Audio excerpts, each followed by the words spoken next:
আসসালামু আলাইকুম ওয়া রাহমাতুল্লাহি ওয়া বারাকাতুহু। অনেকের নামাজের জন্য একটা পুরান জামা আছে, সিরা পারা, এদিকে হাত উঠালে এদিকে দেখা যায়, আছে না নাই? সবচেয়ে সিরা পারাটা রাখে নামাজের জন্য, কপাল পোড়া। বিষ্ণু ইসলাম বললেন, যে ব্যক্তি মসজিদে ঢোকার সময় এই দোয়াটা পড়বে, শয়তান আফসোস শুরু করে, সে বলে, হায় হায়, সারাদিনের জন্য তো তুই আমার ওয়াসওয়াসা থেকে বেঁচে গেলি। মসজিদে ঢুকলে পাওয়া যায় রহমত, রহমতের ঝিরি ঝিরি বাড়িধারা আল্লাহ তাআলা আরশের উপর থেকে নাজিল করতে থাকে। আর এই রহমতের কারণে হৃদয়টা প্রশান্ত হয়ে যায়, অনেকের ঘুমও চলে আসে, ঠিক কিনা? আল্লাহ রাসূল সাল্লাল্লাহু আলাইহি ওয়াসাল্লাম বলেছেন, এই আদবগুলো মেনটেন করে যেন আল্লাহর ঘর মসজিদের সাথে আমরা ব্যবহার করি। মসজিদের 1 নম্বর আদব হচ্ছে মসজিদে ওযুর সাথে প্রবেশ করা। কিসের সাথে? ওযু করে পরিচ্ছন্ন হয়ে মসজিদে প্রবেশ করা। এজন্য অপবিত্র অবস্থায় গোসল ফরজ, এরকম অবস্থায় মসজিদে ঢোকা যাবে? কথা বলেন, ঢোকা যায়? যেই নারীদের মাসিক চলতেছে, মেনস্ট্রুয়েশনাল পিরিয়ড চলতেছে, ওই নারীদের পক্ষে মসজিদে ঢোকা জায়েজ আছে? নাই। তাহলে এটা হলো 1 নম্বর আদব। মসজিদে ঢোকার সময় কি করে ঢুকবো? ওযু করে। আওয়াজ করে বলেন, কি করে ঢুকবো? ওযু করে। 2 নম্বর আদব হচ্ছে মসজিদে যাওয়ার সময় সবচেয়ে ভালো জামাটা পরে যাও, সবচেয়ে ভালো পাঞ্জাবিটা পরে যাবে। জান তো আপনারা? না সবচেয়ে সিরাটা পরে যান? হ্যাঁ, অনেকের নামাজের জন্য একটা পুরান জামা আছে, সিরা পারা, এদিকে হাত উঠালে এদিকে দেখা যায়, আছে না নাই? সবচেয়ে সিরা পারাটা রাখে নামাজের জন্য, কপাল পোড়া।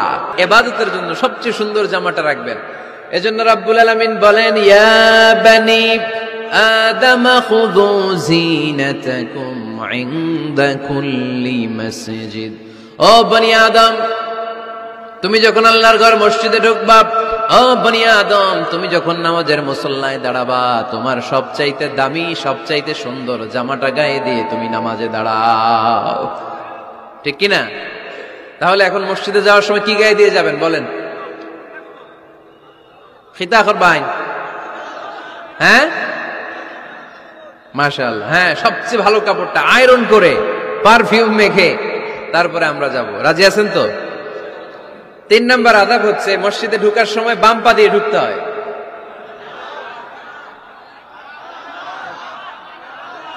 কোন পা? আরো জোরে। এগুলো মনে থাকে আমাদের? ভুলা যাই আমরা, খেয়াল থাকে না তো এগুলা? এত কিছু মনের মধ্যে রাখলে এগুলো মনে থাকবে কেমনে? মসজিদে ঢোকার সময় কোন পা? আরো জোরে। বেরোয়ার সময় কোন পা? মনে থাকবে?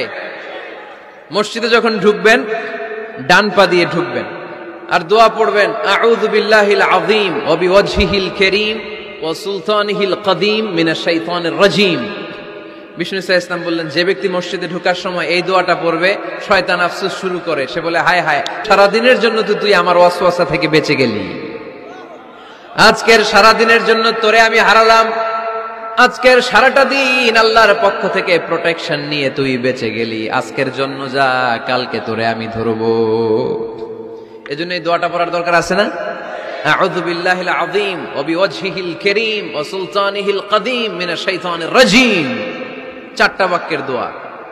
মুখস্থ করতে কষ্ট হলে যে ইউটিউবে চলে যাবে আজকেই, ওখান থেকে শুনে আপনারা মুখস্থ করে নেবেন, এই দোয়াটা পড়বেন। তাহলে ওই দিনের জন্য শয়তানের ওয়াসওয়াসা, টেম্পটেশন, প্রভোকেশন থেকে আপনি আল্লাহ তাআলার প্রোটেকশনে চলে গেলেন। সুবহানাল্লাহ পড়েন। তারপরে আল্লাহর হাবিব বললেন, ঢোকার আগে আমারে সালাম দাও। পড়বেন, আসসালামু আলাইকা আইয়ুহান নাবিয়্যু ওয়া রাহমাতুল্লাহি ওয়া বারাকাত। এই 2টা জিনিস যখন করে ফেললেন, তখন ডান পা দিয়ে পড়বেন, আল্লাহুম্মা আফতাহ লি আবওয়াবা রাহমাতিক। সুবহানাল্লাহ পড়েন। আল্লাহুম্মা আফতাহ লি, ও আল্লাহ, আমার জন্য তুমি খুলে দাও আবওয়াবা রাহমাতিক, তোমার রহমতের দরজা। তার মানে মসজিদে ঢুকলে রহমত পাওয়া যায় কি যায় না? মসজিদে ঢুকলে পাওয়া যায় রহমত, মসজিদের বাইরে রহমতের কথা আল্লাহ বলে নাই। মসজিদের ভিতরে রহমত। কোথায় রহমত? কোথায়? মসজিদের ভিতরে রহমত আছে না? তার প্রমাণ, মসজিদে ঢুকলেই শান্তি লাগে কেমন জানি, আর ঘুমে ধরে। মসজিদে ঘুমাইছেন কারা কারা দেখি? সবাই ঘুমাইছেন? আরে আমি কত ঘুমাইছি।